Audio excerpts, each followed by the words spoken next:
Assalamualaikum warahmatullahi wabarakatuh. Salam jumpa kepada para pemirsa channel Ridho Allah @iresbitswan. Pada kesempatan hal ini saya ingin berbincang-bincang tentang kenapa sih manusia itu butuh makan dan minum.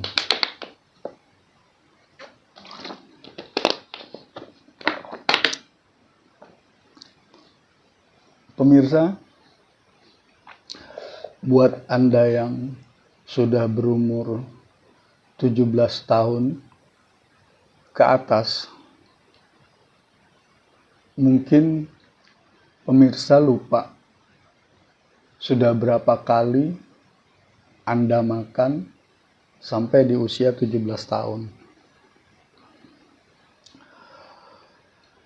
Sebenarnya pertanyaan ini lebih pada saya tujukan yang berusia 40 tahun ke atas. Tapi kenapa saya memulainya dari pertanyaan, kenapa Anda setelah umur 17 tahun tidak pernah berpikir berapa kali Anda makan selama hidup 17 tahun? Coba pemirsa berhitung. Ambil kalkulatornya, kemudian dihitung 17 tahun dikali 365 hari. Maka ketemu angka X hari sama dengan usia 17 tahun Anda. Mulai kita belum bisa makan, masih minum air susu, hingga 17 tahun suka-sukanya makan ayam geprek, kalau siang, kalau malam sukanya nasi goreng, dan kalau pagi ya sarapan pagi lah. Itu sudah berapa kali makan seandainya kita di rata-rata satu hari 3 kali makan.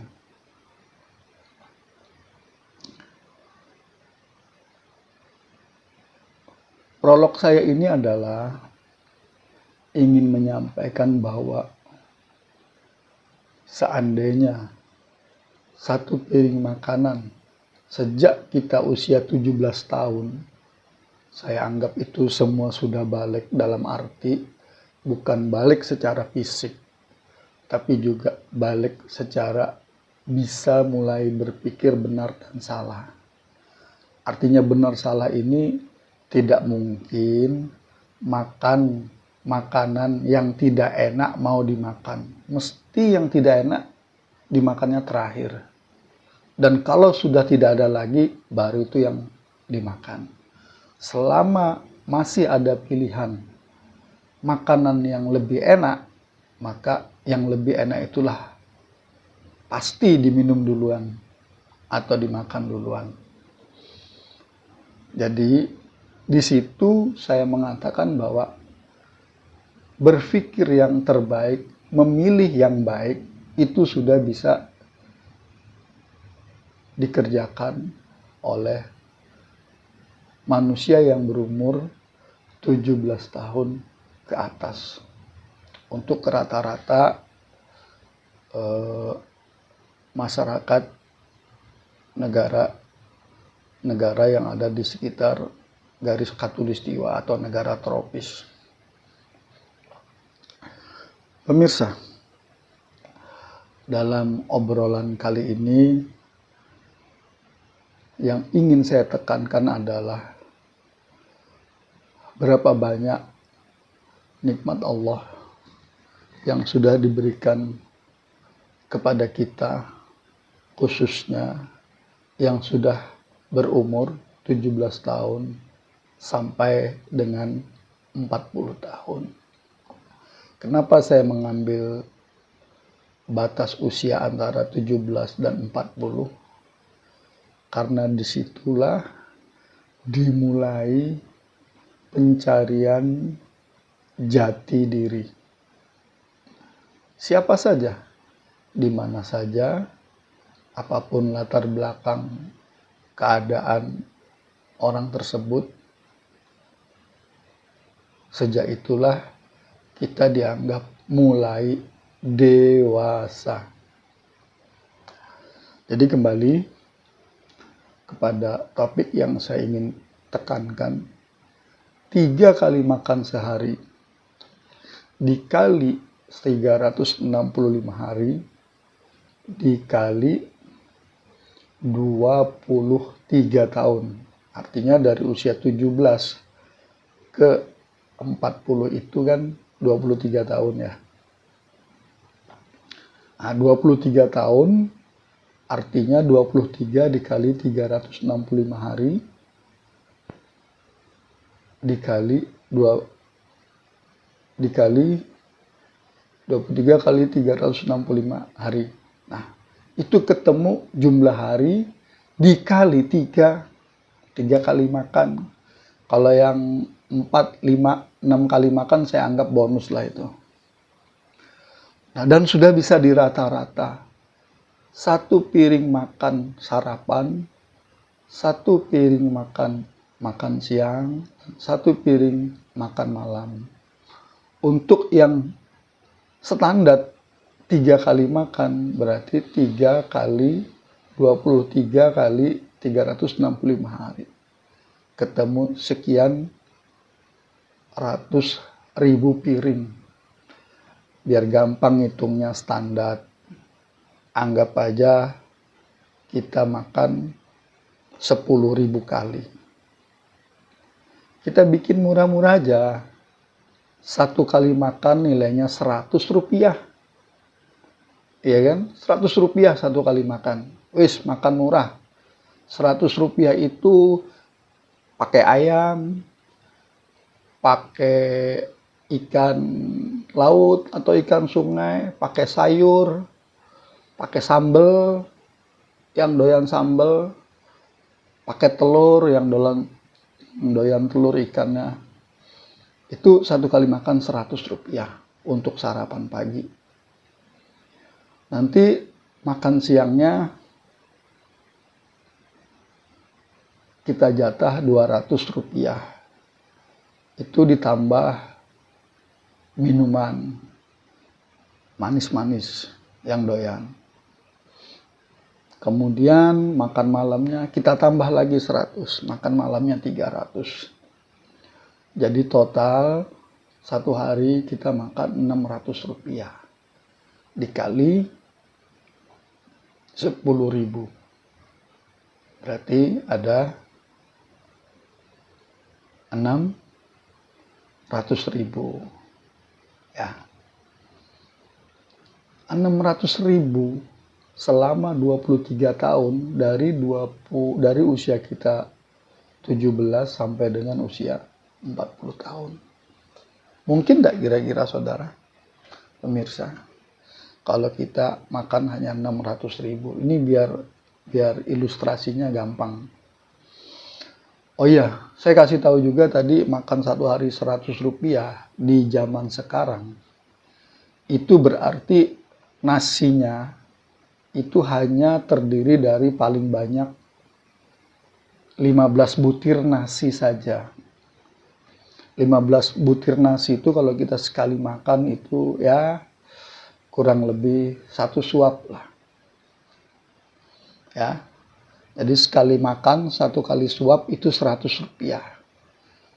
Itu kan dianggap makan juga, sarapan juga, atau makan siang juga 2 suap. Malamnya 3 suap. Jadi 1 hari kita makan 4 suap. Kenapa saya ngomong 15 butir? Itu kan 1 kali makan. Kalau saudara 1 kali makan itu anggap aja 10 suapan, berarti kalikan lagi kali 10, 600.000 itu udah jadi 6 juta kali 10, ya kan? Itu pakai uang zaman tahun 1945. Karena waktu itu $1 sama dengan kurang lebih 115 rupiah.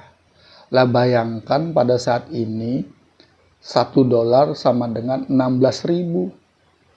Berarti 6 juta tadi kalikan lagi 1.600. Udah 1 miliar sekian angkanya. Padahal pernahkah saudara melihat uang 1 miliar pada saat ini? Dan seandainya para pemirsa ini makan mulai umur 17 tahun sampai saat ini umur 40 tahun, tidak beol. Bayangkan sebesar apa perutnya. Nah, dari situ saya ingin mengajak berpikir kepada para pemirsa channel Ridha Allah Adhiras Biswan, betapa banyak, betapa amat sangat banyak karunia Allah itu kepada kita.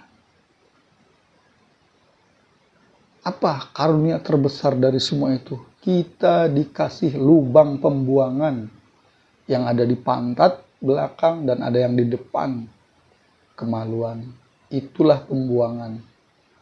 Makannya dari mulut yang sama, benda padat dan benda cair, tapi keluarnya berbeda.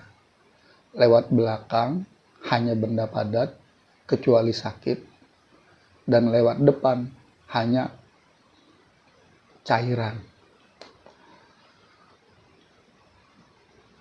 Pemirsa, kalau kita teliti dari pintu masuk makanan dan minuman itu di satu tempat atau satu pintu, tapi keluarnya di 2 tempat. Sebenarnya kalau mau berpikir, karena Allah itu bolak-balik mengajak kita berpikir. Quran itu dibaca, ya, untuk anak-anak 17 tahun ke bawah. Quran dibaca. Tapi untuk 17 tahun sampai 14 tahun, Quran itu mengajak berpikir. Pikirkan, baca 17 tahun ke bawah.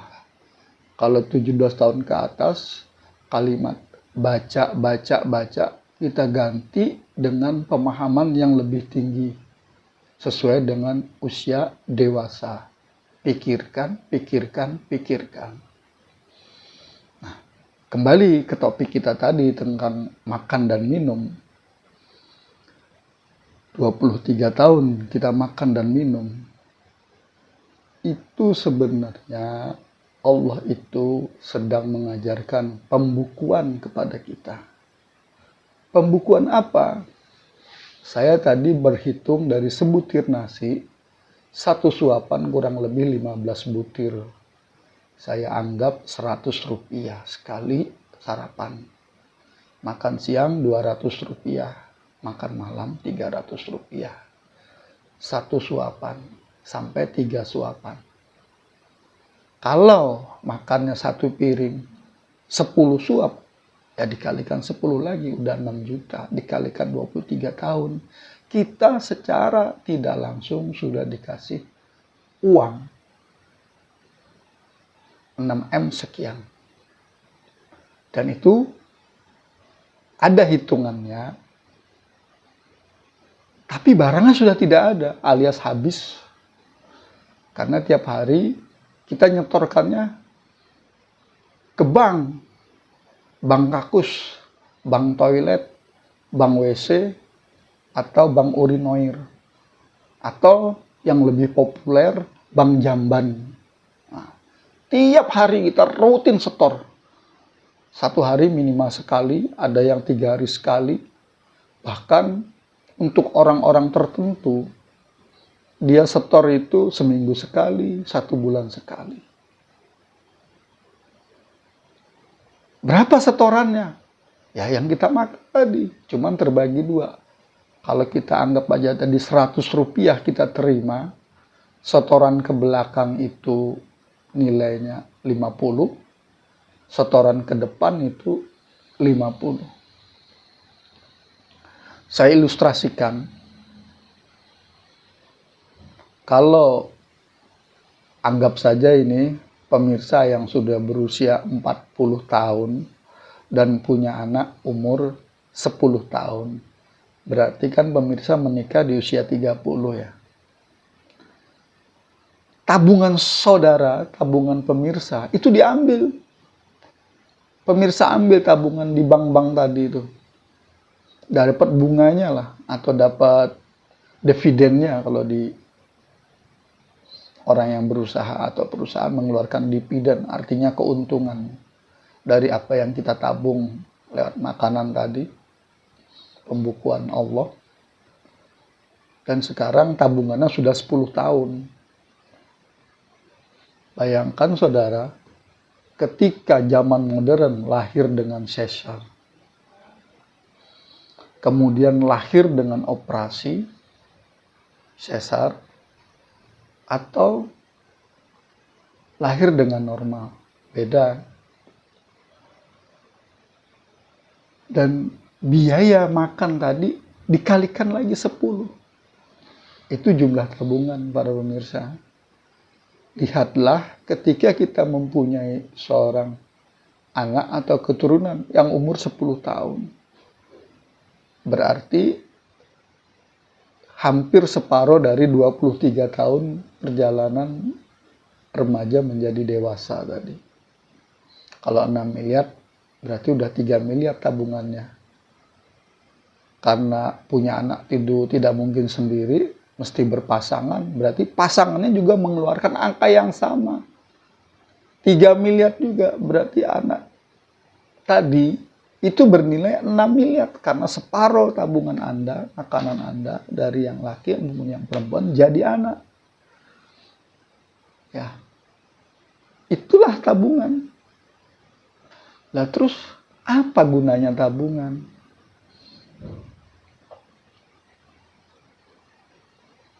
Tabungan itu kan biasanya digunakan untuk tujuan maksud tertentu, misalnya orang menabung karena pengen punya rumah misalnya, atau orang menabung pengen punya mobil, kendaraan, sepeda motor, atau orang menabung ingin berangkat haji, atau orang menabung ingin buat nanti anaknya sekolah, macam-macam lah menabung itu. Tujuannya ada yang sesuai dengan tujuannya, tetapi banyak juga yang tidak sesuai penggunaannya daripada tabungan tersebut. Nah, kembali di sini dalam rangka mengajak berpikir berapa banyak nilai jumlah nominal rupiah yang diberikan Allah kepada kita, karena kebetulan kita ini tinggal di negara Indonesia dengan satuan mata uang rupiah, maka nilai tadi anggap saja 6 miliar untuk seorang anak. Amat sangat mahal. Tapi faktanya adalah orang itu mau punya uang 6 miliar ataupun tidak punya uang 6 miliar, faktanya dia punya uang 6 miliar. Ya hitung saja makan anak tadi dari umur 0 hari sampai umur 10 tahun. Dikalikan satu kali makan 100 rupiah. Dengan ukuran standar seperti bapaknya ibunya makan sejak dia lahir sampai umur 40 tahun, kemudian dibagi 2 jadi anak. Satu bapak 6 miliar, ibu 6 miliar, separohnya 3 miliar, 3 miliar. Udah dihisap dengan sendirinya. Tinggal separohnya lagi. Itu urusan ibu, bapak, pemirsa masing-masing. Nah, sesuai dengan judul, betapa banyak rezeki yang sudah diberikan Allah, kemurahan yang diberikan kepada kita, itu ada yang bertambah secara kasat mata, tapi ada juga yang secara kasat mata tidak bertambah. Nah, yang tidak kasat mata inilah disebut dengan barokah. Ada yang orang menganggap barokah itu karena terlihat mata. Ada barang A, barang B, barang C. Lebih jelasnya ada rumah, ada kendaraan, sepeda motor, mobil, mobilnya bagus, motornya bagus, rumahnya bagus. Itu yang terlihat. Tapi apakah itu barokah? Tidak. Wallahu a'lam bishawab. Itu wilayah Allah yang menilai. Tetapi kita manusia juga diajarkan cara menilai. Berkah itu apa sih? Barokah itu apa sih? Itu kan. Kalau menurut saya, berkah barokah yang paling rendah itu adalah, menurut mata loh ya, rendahnya ketenangan jiwa. Nah, itu yang disebut barokah. Ada orang dia tidak punya barang yang bagus, tapi punya barang. Misalnya dia punya motor, tidak keluaran terbaru, tapi dia punya motor. Dia punya mobil, tidak keluaran terbaru, tapi dia punya mobil. Dia juga punya tempat tinggal, tidak gedung mewah bertingkat 5, tapi dia juga punya tempat tinggal, tidak kehujanan. Tapi dia tenang jiwanya. Dan yang terpenting, sesuai dengan rukun Islam yang kelima, dia sudah berziarah ke makam Rasulullah. Dan rata-rata 99,99% orang yang berziarah ke makam Rasulullah itu pasti ziarah ke rumah Allah terlebih dahulu. Tapi saya tidak menyebut, kebanyakan orang juga tidak menyebut ziarah ke Baitullah, ziarah ke makam Allah. Bukan. Tapi ziarah ke makam Rasulullah. Kenapa kalau ke makam Rasulullah disebut ziarah? Karena Rasulullah pernah hidup 1446 tahun yang lalu. Tahun Hijriah loh ya. Itu pernah hidup. Saat beliau lahir dimulai penanggalan Hijriah itu ya.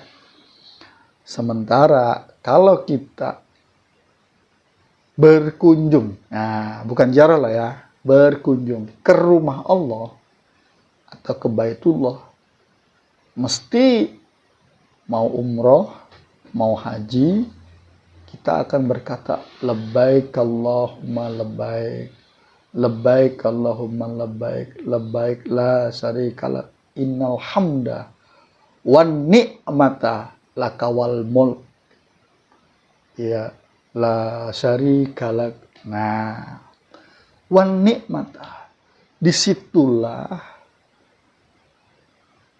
akuntansi, disitulah hizab pertama.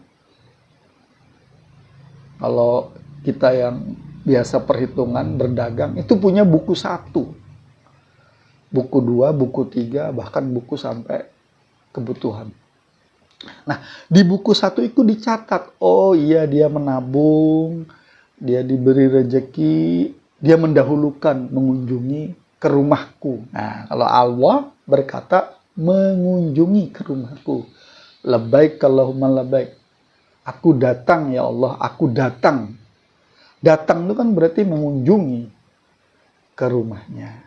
Berarti Allah punya rumah secara fisik mata. Buktinya apa?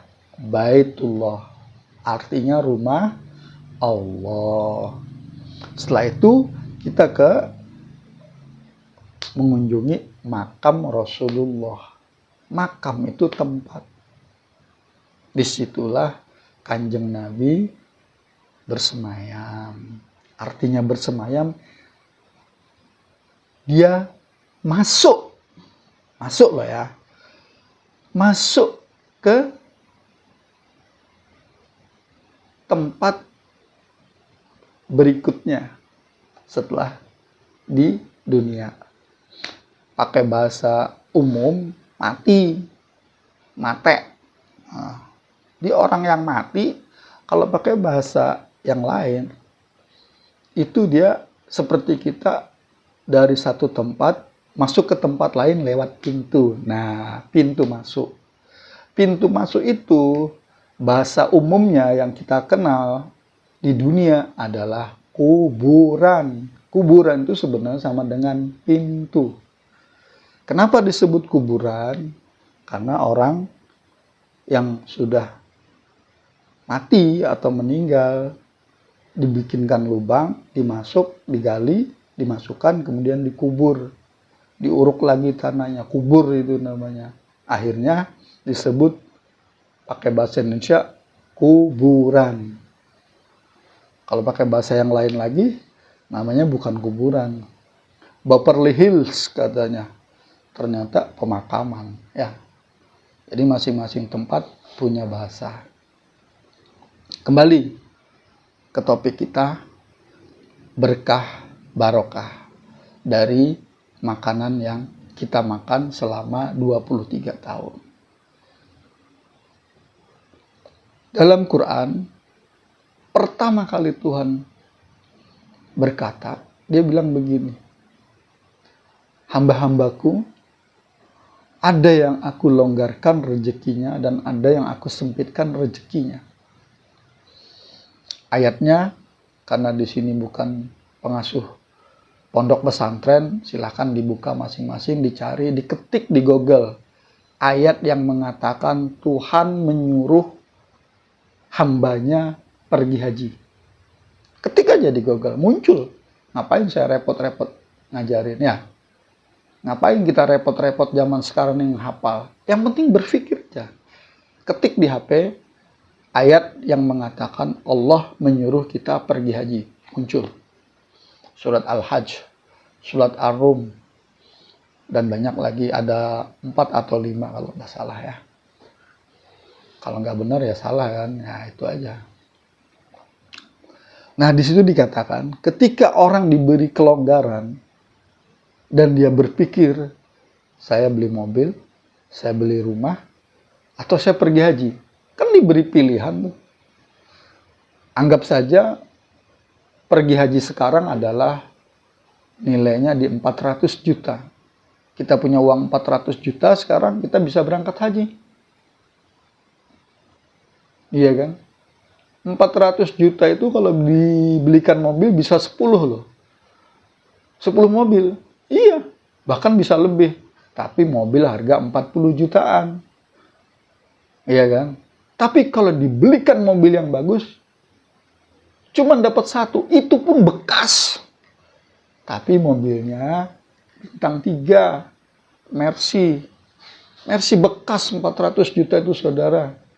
Tahun 2005. Bekasnya tahu bekas siapa? Harga 400 juta itu. Bekas menteri. Harganya 400 juta. Karena menteri umurnya cuma 5 tahun kalau di Indonesia. Setelah 5 tahun, ada sebagian yang tidak punya uang lagi, dia jual. Nah, beli bekas menteri. Beli bekas loh, masih 400 juta itu kalau di Indonesia. Tapi ada sebagian orang yang berpikir dengan akal sehat, daripada bekas menteri, lebih baik saya beli baru. Ya kalau sekarang mungkin dia beli mobil BYD, mobil listrik BYD, 388 juta yang baru. Ya kan? Baru. Nah, mobil-mobil tadi kalau diibaratkan, itu kan alat transportasi ya. Nah, alat transportasi menuju. Kalau saudara beli mobil, pemirsa beli mobil, ya sudah, mobilnya cuma puter-puter di tempat saudara berada. Tapi bisa enggak mobil itu sampai ke rumah Allah? Bisa.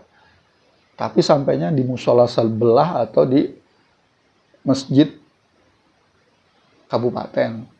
Ya.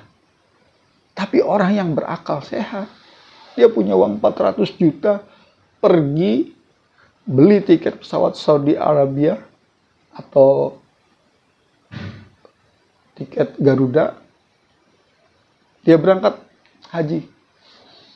ONH plus 400 juta. atau Puroda atau apalah, yang penting dia berangkat naik pesawat. Setelah pulang haji, uang 400 jutanya hilang, tidak terlihat lagi.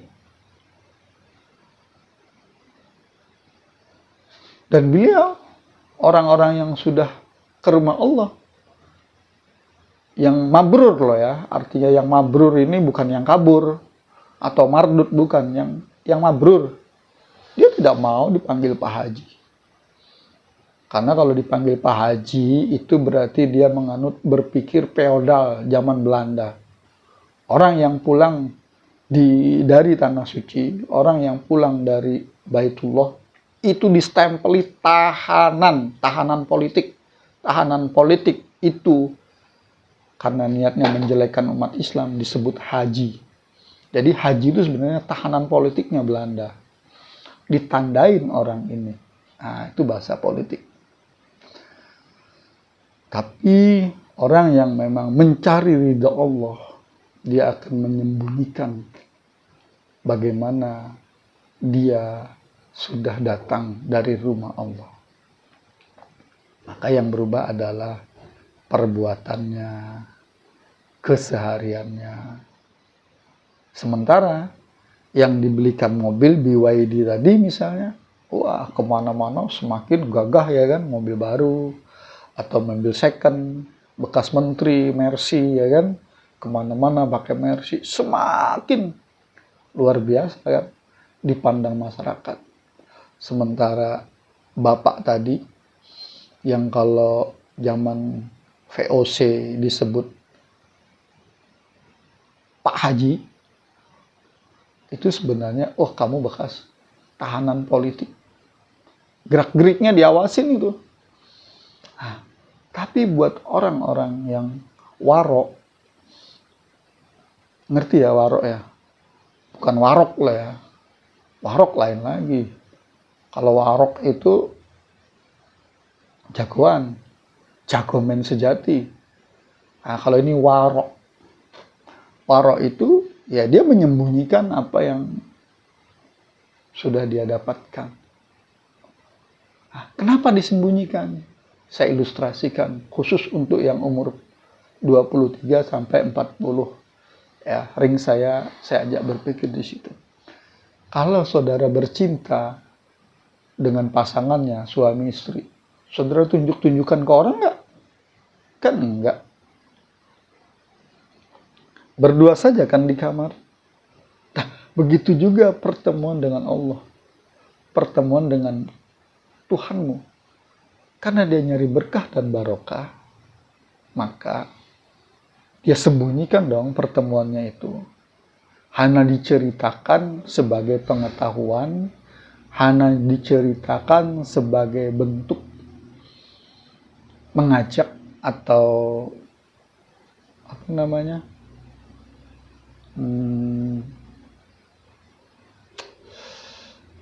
bentuk mengajarkan, ya mengajak agar mengikutinya, ya. Jadi keberkahan itu sesuatu yang dia rasakan nyaman, nikmat, bahagia, tapi tidak bisa dilihat dengan mata. Nah, itu namanya keberkahan. Tapi ada juga sebagian yang bisa dilihat dengan mata, berarti itu umum. Ya tadi, seperti orang yang mengendarai kendaraan, dari yang punya 10 biji, punya 1 bekas, atau punya 1 baru. Nah, itu kan pilihan aja. Yang terlihat dengan mata. Sementara yang tidak terlihat dengan mata, yang paling tinggi, dia bisa berkunjung ke rumah Allah dan berziarah ke makam Rasulullah. Dan pulangnya, ya sudah, dia berpenampilan biasa. Tidak dia tunjukkan dengan aksesoris sesuatu, sehingga dia disebut lain. Kalau ibu-ibu biasanya mbak-mbak dipanggil Umi katanya, Umi katanya, karena baru pulang dari sana. Ya nggak apa-apa, boleh-boleh saja. Bebas kok di dunia ini. Batasannya ada pada diri kita masing-masing. Berpikirlah. Nah, kembali ke topik berkah barokah. Nah, Orang yang sudah mengalami fase itu, kemudian dia pulang dari berkunjung ke rumah Allah tadi, pasti kan ketemu tuh, karena berkunjung ke rumah Allah, pasti kan ketemu tuan rumah. Nah, setelah ketemu tuan rumah, mesti dong dikasih oleh-oleh sama yang punya rumah, ya kan? Nah, ketika oleh-olehnya itu juga sesuatu yang luar biasa, yang merubah sifat dan karakter orang tersebut setelah pulang dari rumah Allah tadi. Perubahan yang luar biasa signifikan terjadi. Contoh misalnya ya, dia tidak lagi yang dulu biasanya mengerjakan pekerjaan B itu baik. Bisa juga B itu buruk ya pemirsa ya. Anggap aja ini B-nya B baik. Yang dulu dia biasa melakukan pekerjaan B baik, semakin baik.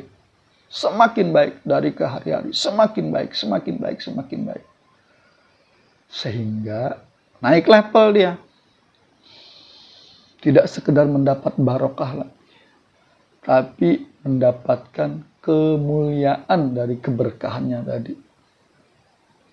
Sementara sebaliknya, kalau sepulang dari sana, dia semakin tidak baik, semakin tidak baik, semakin tidak baik. B juga.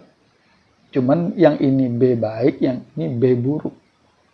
Kelakuan di sini maksudnya. Kelakuannya semakin buruk, semakin buruk, semakin buruk. Ini kan tidak kasat mata. Nah, itu secara pembukuan, itu minus. Secara pembukuan loh ya saya ngomong. Sementara yang baik tadi secara pembukuan dia plus. Saking banyak plusnya, dia menjadi mulia.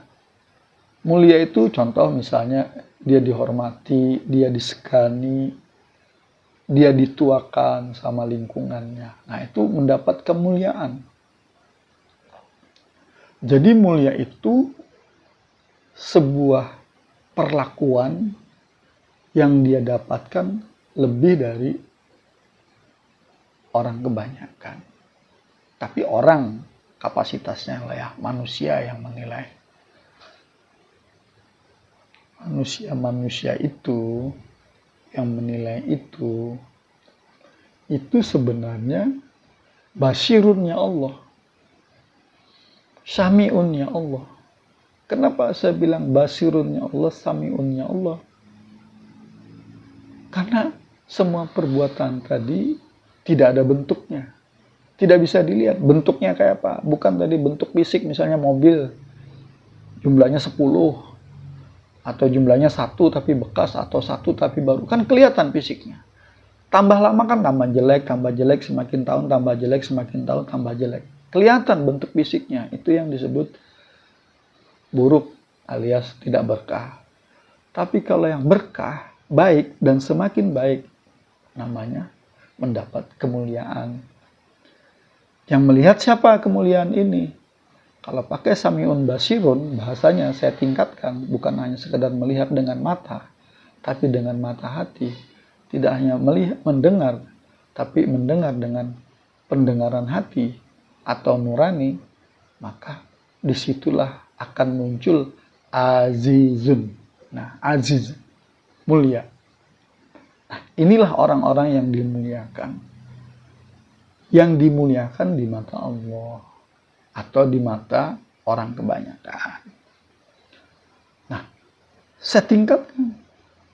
Ada orang dipandang mulia menurut ukuran mata Allah, telinga Allah, menurut dasar Al-Quran. Itulah orang-orang disebut mukhlisin. Siapa orang-orang mukhlisin? Ya, orang yang melakukan sesuatu tidak karena sebab selain Allah. Artinya, dia melakukan sesuatu itu hanya karena dia melihat Allah. Yang jadi dasar pertimbangannya melakukan itu karena dia melihat Allah. Sehingga dia patuh karena diawasin, karena dilihat, karena diberitahu. Jadi itu pemirsa, kesempatan ini PC saya yang ke-623 ya. Nanti kita lanjutkan lagi ke PC yang berikutnya. Pemirsa, kembali lagi, ini hanya ngobrol santai pagi-pagi, mendengarkan sambil minum kopi, atau sambil makan siang mendengarkan, atau rehat habis makan malam mendengarkan. Boleh Anda melihat HP, harus kalau zaman sekarang. HP itu kan kita pegang 24 jam pemirsa. Selama kita melek, kita pegang. Bahkan tidur pun kita pegang, walaupun kita tidak melihatnya lagi, tapi HP yang melihat kita pegang. Tidak apa-apa. Boleh. Qurannya tidak dipegang. Tidak apa-apa. Karena Qurannya sekarang memang cuma buku yang tidak bisa bersuara. Mata yang kita lihat lelah. Tapi kalau HP, mata kita terpejam, telinga kita masih bisa mendengar. Nah, mudah-mudahan ini bagian dari sami'un, pendengaran yang bisa didengarkan dalam keadaan rileks, santai, tapi masuk ke dalam nurani. Bahasa yang lain, masuk ke dalam jiwa. Karena apa? Nah, gitu ngomong jiwa, ingat satu kata. Wahai jiwa-jiwa yang tenang, kembalilah kepadaku dengan tenang. Nah, itu saudara, yang paling tinggi mulia. Bawahnya berkah, bahagia. Bawahnya baik. Dan itu ada di dalam sholat. At-tahiyatul mubarakatus sholawatut tayyibatul lillahi ta'ala. Kemuliaan, keberkahan, kebahagiaan, dan kebaikan datangnya hanya dari sisi Allah.